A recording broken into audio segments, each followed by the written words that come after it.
امریکہ اور چینی صدور کی ملاقات، گفتگو کا فائنل راؤنڈ۔ صدر ڈونلڈ ٹرمپ بیجنگ میں یانگنان ہائی پہنچ گئے۔ فاکس نیوز کو انٹرویو میں امریکی صدر نے کہا، چینی صدر سے ایران کے معاملے پر بات چیت کی ہے، وہ تہران کے ساتھ معاہدے تک پہنچنے کے خواہاں ہیں، ایران کے معاملے پر زیادہ صبر کا مظاہرہ نہیں کریں گے۔ مذاکراتی چینل کو جلد از جلد دوبارہ کھولا جانا چاہیے، چین کا ایران بحران پر فوری مذاکرات اور مستقل جنگ بندی کا مطالبہ۔ چینی وزارت خارجہ نے واضح کیا کہ خطے کے مفاد میں تنازع کا جلد حل ضروری ہے۔ آئی ایم ایف نے پاکستان پر 11 نئی کڑی شرائط عائد کر دی۔ نئے بجٹ میں عوام پر 430 ارب روپے کے نئے ٹیکس لگانے کا منصوبہ۔ ایف بی آر کا ٹیکس ہدف 15,267 ارب روپے مقرر کرنے کی تجویز۔ پیٹرولیم لیوی کی مد میں عوام سے 1727 ارب روپے وصول کیے جائیں گے۔ گیس ٹیرف اور بجلی کے نرخوں میں بھی اضافے کا پلان۔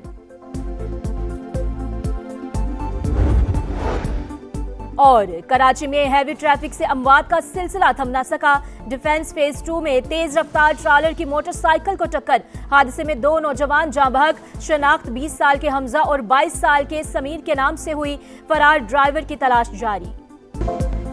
عوام مہنگائی کے نئے طوفان کے لیے ہو جائیں تیار، آئی ایم ایف نے پاکستان پر 11 نئی کڑی شرائط عائد کر دیں۔ نئے بجٹ میں عوام پر 430 ارب روپے کے نئے ٹیکسز لگانے کا منصوبہ۔ ایف بی آر کا ٹیکس ہدف 15,267 ارب روپے مقرر کرنے کی تجویز۔ پیٹرولیم لیوی کی مد میں عوام سے 1727 ارب روپے وصول کیے جائیں گے۔ گیس ٹیرف اور بجلی کے نرخوں میں بھی اضافے کا پلان۔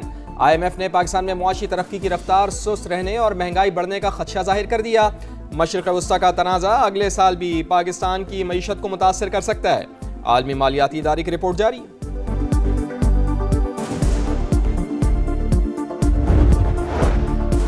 آئی ایم ایف کا عالمی معیشت سے متعلق انتباہ، جنگ کے باعث عالمی ترقی کی رفتار متاثر ہونے کا خدشہ۔ رپورٹ کے مطابق جنگ طویل ہونے سے عالمی شرح نمو میں مزید کمی اور مہنگائی بڑھنے کا امکان ہے۔ تیل کی قیمتیں زیادہ عرصے تک بلند رہ سکتی ہیں۔ آئی ایم ایف کی چیف ترجمان نے کہا ہے کہ عالمی معیشت بتدریج منفی منظر نامے کی طرف بڑھ رہی ہے۔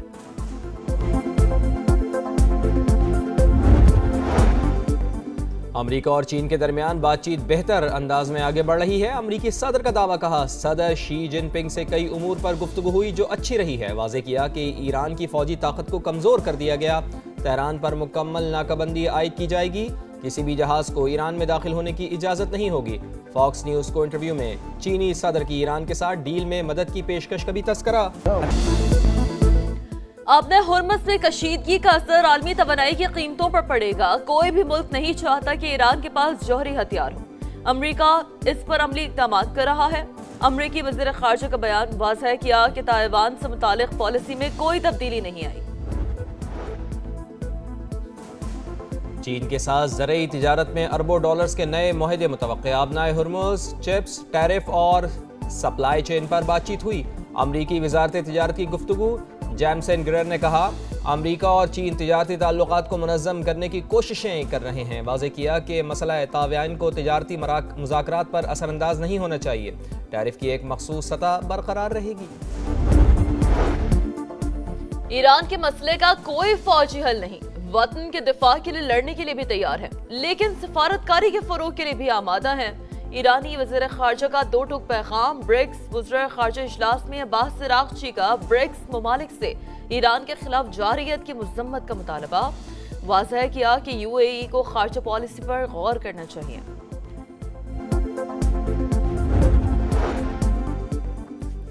ایرانی عوام نے ثابت کر دیا کہ قومی یکجہتی ہی مشکلات پر قابو پانے کا واحد راستہ ہے۔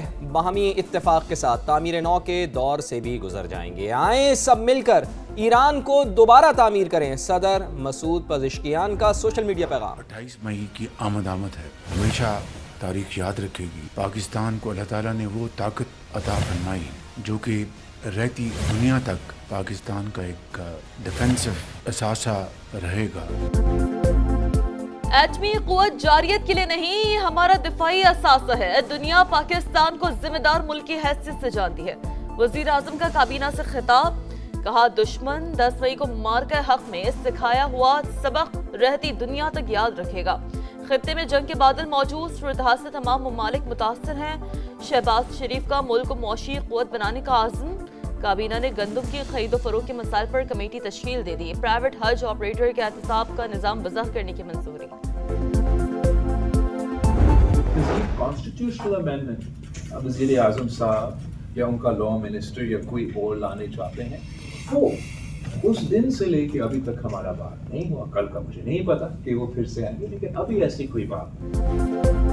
ابھی تک پاکستان پیپلز پارٹی سے 28ویں آئینی ترمیم سے متعلق کوئی بات نہیں کی گئی. کل کا کچھ علم نہیں. بلاول بھٹو زرداری کی پارٹی کے پارلیمانی اجلاس کے بعد میڈیا سے گفتگو. کہا ملک کو معاشی بحران درپیش, عوام مہنگائی سے پریشان, نئے بجٹ میں بھی مشکلات ہوں گی, حکومت کو ریلیف کا فیصلہ کرنا ہی ہوگا.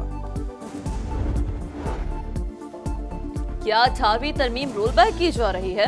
بیرسٹر گوہر کا حکومت سے موقف واضح کرنے کا مطالبہ. میڈیا گفتگو میں پی ٹی آئی چیئرمین نے کہا پہلے ہی 26ویں اور 27ویں آئینی ترمیم متنازع ہیں, صوبوں کی حق تلفی نہ کی جائے. قومی اسمبلی میں اظہار خیال کرتے ہوئے بولے عوامی مسائل کی نشاندہی کرتے ہیں تو مائک بند کر دیے جاتے ہیں. ڈپٹی اسپیکر معاملے پر رولنگ دے.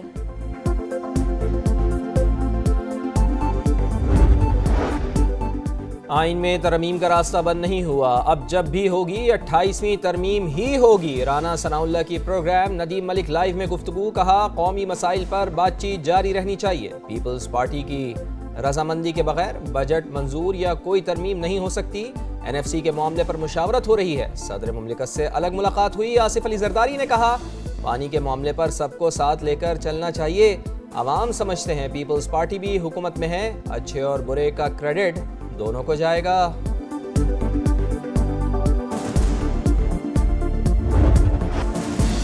زہر کا بیوپار, بڑے بڑے خریدار, پنکی سے کون کون رابطے میں تھا, پردہ اٹھنے لگا. اداکار, ماڈلز, بعض سیاسی شخصیات اور ان کے اہل خانہ شامل. 700 سے 800 افراد نشہ خریدتے تھے. 100 سے 150 گاہک مستقل, باقی ضرورت کے وقت رابطہ کرتے. زیادہ خریداری پر خصوصی پیکج بھی ملتا. تفصیلات سامنے آنے کے بعد تحقیقات کا دائرہ وسیع. وفاقی ادارے کی معاونت بھی حاصل کر لی گئی. منشیات ڈیلر کے مطابق سابق شوہر رانا ناصر کے اداروں سے تعلقات تھے. ایک سیاستدان کے ذمہ 5 لاکھ روپے قرض بھی واجب الادا. گیزری اور بورڈ بیسن پولیس اسٹیشنز کو لاکھوں روپے رشوت دینے کا بھی دعویٰ. ملزمہ کی گردوں میں تکلیف کی شکایت. پولیس سرجن آفس میں معائنہ. عدالت پیشی کے موقع پر شاہانہ پروٹوکول کی تحقیقات. 10 افسران اور اہلکاروں کے بیانات ریکارڈ کر لیے گئے. برطانوی وزیر اعظم کو ایک اور دھچکا. وزیر صحت ویسٹ اسٹریٹنگ نے بھی استعفیٰ دے دیا. کیئر اسٹارمر پر عدم اعتماد کا اظہار. پارٹی قیادت کے لیے بھی نااہل قرار. لیبر پارٹی کی قیادت کے لیے متبادل سامنے آ گیا. گریٹر مانچسٹر کے میئر اینڈی پرینہم نے ضمنی انتخاب لڑنے کی حامی بھر لی. جارج سائمنز کا پارلیمانی نشست سے دستبردار ہونے کا اعلان. اینڈی پرینہم کے لیے ضمنی انتخاب میں حصہ لینے کی راہ ہموار.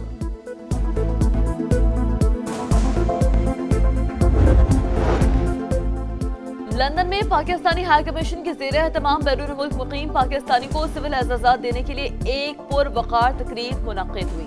تقریب میں پاکستانی کمیونٹی, سفارتی حکام اور میڈیا نمائندگان نے شرکت کی. پاکستان نے چین کی مارکیٹ میں پہلا پانڈا بانڈ جاری کر دیا. 1 ارب 75 کروڑ یوان کے بانڈ پر 8 ارب 80 کروڑ کی آفرز موصول. 2.5% سود ادا کیا جائے گا. غزہ میں اسرائیلی جارحیت تھم نہ سکی. صہیونی فوج کی بمباری میں 4 فلسطینی شہید. عرب میڈیا کے مطابق بچوں سمیت کئی فلسطینی زخمی بھی ہوئے.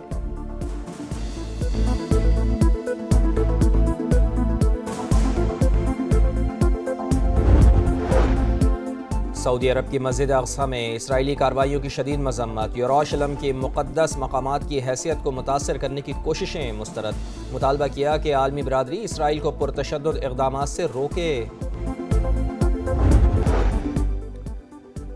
بادل ایک بار پھر برس پڑے. لاہور سمیت پنجاب اور خیبر پختونخوا کے مختلف شہروں میں بارش. گرمی کا زور ٹوٹ گیا. میاں والی میں آسمانی بجلی گرنے سے 4 اور ڈی جی خان میں 2 افراد زخمی. محکمہ موسمیات کی رم جھم کا سلسلہ رات بھر وقفے سے جاری رہنے کی پیشگوئی.